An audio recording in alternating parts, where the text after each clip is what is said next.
everyone, welcome to Toppers Notes. I am Ankita. शुरू करते हैं आज के करंट अफेयर्स. हमारा पहला आर्टिकल है Chennai to be developed as a sponge city. So urban flood से निपटने के लिए न्यू वाटर मैनेजमेंट सिस्टम का यूज करना और चेन्नई को स्पंज सिटी में कन्वर्ट करना जरूरी है. द आइडिया बिहाइंड इज कि सिटीज को मोर परमेबल बनाना है एंड रेनफॉल को कलेक्ट करने के लिए और ज़्यादा ओपन स्पेसेस के साथ इसे एक्विफायर्स में सिंक होने में भी एनेबल करना है. साथ ही सिटी के water resources department small water bodies में रिचार्जेबल होल्स की ड्रिलिंग के पोटेंशियल पर विचार कर रहा है. सो अब बात करते हैं कि स्पंज सिटी एग्जैक्टली होता क्या है. So it is a noble urban construction model जिसका aim ecological infrastructure and drainage system को मजबूत करते हुए फ्लड कंट्रोल्स को इम्प्रूव करना है. And in the year 2000 Chinese researchers ने ये हाइपोथेसिस सजेस्ट किया था. एंड इंडिया में इसकी क्या ज़रूरत है, ये पॉइंट भी बहुत इंपॉर्टेंट है. तो हम सभी को पता है कि इंडियन सिटीज़ में बाढ़ आना एक आम बात है एंड अर्बन एरियाज में बिग फ्लड्स की रिकरेंस को मैनेज और रिड्यूस करने में इंडिया की लैंड पॉलिसी इनअफेक्टिव प्रूव हुई है. एंड साथ ही सिटीज़ में वाटर ड्रेनेज सिस्टम की प्रॉपर व्यवस्था भी नहीं है, इसीलिए स्पंज सिटी बनाना इसे बहुत ज़रूरी है. Next article is children and schooling in the post कोविड-19 एरा.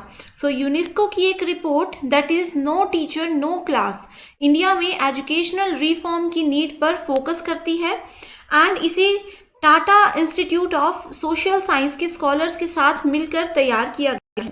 एंड पेंडेमिक ने ये रिवील किया है कि सोसाइटी एंड स्टेट इंस्टीट्यूशंस उन कंडीशंस को इग्नोर करते हैं जिनके under families cope with the demands of childhood.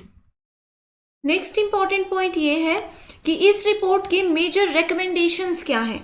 सो पहला है कि पब्लिक एंड प्राइवेट स्कूल्स में टीचर के एम्प्लॉयमेंट की शर्तों को इम्प्रूव किया जाए. दूसरा है सिस्टम के पुनर्निर्माण के लिए ठोस रिसर्च बेस्ड एडवाइस की जरूरत है. नेक्स्ट आर्टिकल इज बेटी बचाओ बेटी पढ़ाओ. तो women empowerment related parliamentary committee ने लोकसभा में अपनी रिपोर्ट पेश की है एंड गवर्नमेंट ने बेटी बचाओ बेटी पढ़ाओ स्कीम के अंडर मीडिया कैंपेन पर 80% धनराशि खर्च की और अब इस स्ट्रेटेजी पर फिर से विचार करना चाहिए एंड लड़कियों के लिए हेल्थ एंड एजुकेशन की मेजरेबल आउटकम्स में इन्वेस्ट करना चाहिए. एंड इस रिपोर्ट का इस साल का टाइटल है empowerment of women through education with special reference to Beti Bachao Beti Padhao. जिस कमेटी ने ये फ्रेम किया है that is chaired by Hina Vijay Kumar Gavit and ये रिपोर्ट लास्ट थर्सडे को लोकसभा में पेश की गई थी. नेक्स्ट इंपॉर्टेंट पॉइंट ये है कि इस स्कीम का ऑब्जेक्टिव क्या है. So first objective is to the prevention of gender biased sex selective elimination. Second is ensuring survival and protection of the girl child. Third is ensuring education and participation of girl child. Next article is Niti Aayog and Bharti Foundation announced the launch of Convoke 2021-22. So Convoke एक national research symposium है जिसका M शिक्षा देने में challenges का समाधान करना और इंडिया के सभी teachers educators heads of schools पर स्पेशल फोकस करने के साथ इनकी क्वालिटी को भी मजबूत करना है. Through this platform Bharti foundation network के school teachers heads principal of government schools of and teachers को साइंटिफिक अप्रोच के थ्रू रिसर्च बेस्ड सॉल्यूशंस का यूज करने के लिए एनकरेज किया जाएगा और लर्निंग आउटकम्स के लिए ग्रास रूट लेवल पर किए गए अपने एफर्ट्स को शोकेस भी किया जाएगा. Our next article is Shri Balkrishan Doshi on being awarded UK's Royal Gold Medal 2022. तो प्रधानमंत्री नरेंद्र मोदी ने ब्रिटेन के प्रेस्टिजियस रॉयल गोल्ड मेडल 2022 से सम्मानित होने पर एक्लेम्ड इंडियन आर्किटेक्ट बालकृष्ण दोशी को कॉन्ग्रेचुलेट किया और कहा कि आर्किटेक्चर के वर्ल्ड में उनका कंट्रीब्यूशन जो है वो यादगार है. And royal institute of British architects यानी कि RIBA ने अनाउंस किया है कि श्री दोषी को रॉयल गोल्ड मेडल 2022 रिसीव होगा, जो कि आर्किटेक्चर के लिए वर्ल्ड के हाईएस्ट ऑनर्स में से एक है। Our next article is India co-chairs Global Methane Initiative Steering Leadership Meeting। Global methane initiative यानी कि GMI की एक स्टीयरिंग लीडरशिप मीटिंग वर्चुअली आयोजित की गई है, जिसमें कि मिनिस्ट्री ऑफ कोल के additional secretary Shri VK Tiwari ने इस ग्लोबल इनिशिएटिव के वाइस चेयरमैन के रूप में पार्टिसिपेंट्स को मीथेन की एमिशन को कम करने के लिए इंडिया द्वारा किए जा रहे काम के बारे में इन्फॉर्म किया है। GMI एक वॉलेंटरी गवर्नमेंट और एक इनफॉर्मल इंटरवेंशनल पार्टनरशिप है, जिसमें यूनाइटेड स्टेट्स एंड कनाडा के साथ 45 कंट्रीज के मेंबर्स भी हैं।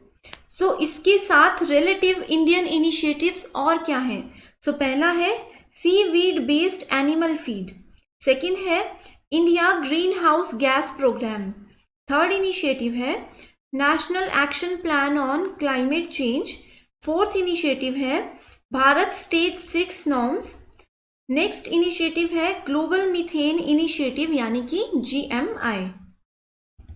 हमारा अगला आर्टिकल है कोलकाता में इंडियन स्टैटिस्टिकल इंस्टीट्यूट में मैथमेटिशियन प्रोफेसर नीना गुप्ता को affine algebraic geometry and commutative algebra में उनके आउटस्टैंडिंग वर्क के लिए डेवलपिंग कंट्रीज के यंग मैथमेटिशियन के लिए 2022 DST ICTP IMU Ramanujan prize से सम्मानित किया गया है। इस प्रॉब्लम को 1949 में मॉडर्न एल्जेब्रिक जियोमेट्री के एमिनेंट फाउंडर्स में से एक ऑस्कर जारिस्की द्वारा प्रस्तुत किया गया था। Next article is international mountain day. तो इंटरनेशनल माउंटेन डे हर साल 11 दिसंबर को सेलिब्रेट किया जाता है और ऑफिशियली दिसंबर 2002 में United Nations general assembly resolution 57/245 द्वारा पूरी दुनिया में माउंटेन कम्युनिटीज के लिए अवेयरनेस प्रमोट करने के लिए इस डे को डिक्लेयर किया गया था। एंड इस साल के इंटरनेशनल माउंटेन डे की थीम है sustainable mountain tourism. Our next article is Pandemic pushes back efforts in ending child labor study। So government ने सप्लीमेंट्री चाइल्ड न्यूट्रिशन के लिए लॉकडाउन के दौरान उठाए गए कुछ स्टेप्स हैं, जो कि कुछ इस तरह से है कि बेनिफिशियरीज को कॉन्टिन्यूस न्यूट्रिशनल सपोर्ट इंश्योर करने के लिए आंगनवाड़ी वर्कर्स और हेल्पर्स ने कोविड-19 के दौरान 15 दिन में एक बार बेनिफिशियरीज के घर पर सप्लीमेंट्री न्यूट्रिशन डिस्ट्रीब्यूट किया, क्योंकि पैंडेमिक के इम्पैक्ट को सीमित करने के लिए पूरे देश में सभी आंगनबाड़ी सेंटर्स जो हैं वो बंद थे। साथ ही आंगनबाड़ी वर्कर्स और हेल्पर्स ने कम्युनिटी सर्वेलेंस में लोकल एडमिनिस्ट्रेशन को असिस्ट किया एंड अवेयरनेस बढ़ाने के साथ साथ टाइम टू टाइम उन्हें असाइन किए गए काम को भी पूरा किया। तो सरकार के कुछ प्रयास हैं जिससे कि कुपोषण से लड़ा जा सकता है। सो सरकार की पहली स्कीम है प्रधानमंत्री मातृ वंदना योजना, दूसरा है पोषण अभियान, तीसरा है national food security act 2013, next है mid day meal scheme, next है इंटीग्रेटेड चाइल्ड डेवलपमेंट सर्विसेज यानी कि ICDS, नेक्स्ट है द नेशनल न्यूट्रिशन स्ट्रेटेजी यानी कि NNS। Our next article is Chinese project at Baluchistan port। तो लोकल लोगों ने पोर्ट डेवलपमेंट में लोकल लोगों के हाशिए पर जाने की और अटेंशन की डिमांड की है एंड वो इस बात से भी गुस्सा है कि ना केवल उन्हें बाहर किया जा रहा है बल्कि प्रेजेंट लाइवलीहुड भी उनका खतरे में है। And since the second week of November China Pakistan economic corridor यानी कि CPEC के पार्ट के रूप में पोर्ट सिटी के मेगा डेवलपमेंट प्लान्स के अगेंस्ट बलूचिस्तान में ग्वादर में कॉन्टिन्यूअस प्रोटेस्ट भी चल रहे हैं। हमारा अगला आर्टिकल है observer status granted to international solar alliance यानी कि ISA। So United Nations general assembly ने ISA को ऑब्जर्वर स्टेटस प्रदान किया है, जो कि एक हिस्टोरिक डिसीजन है, जिसके बारे में इंडिया ने कहा है कि ये अलायंस और यूनाइटेड नेशंस के बीच एक वेल डिफाइंड कोऑपरेशन प्रोवाइड करने में हेल्प करेगा, जिससे global energy growth and development होगी। Next article we have is judicial infrastructure a neglected case.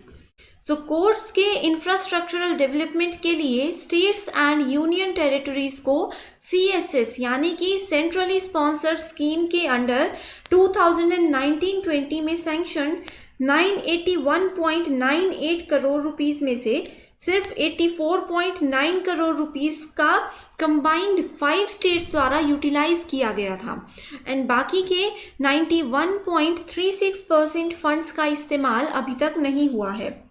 And utilization of funds कोविड-19 पैंडेमिक से प्रेरित कोई एनोलमी नहीं है।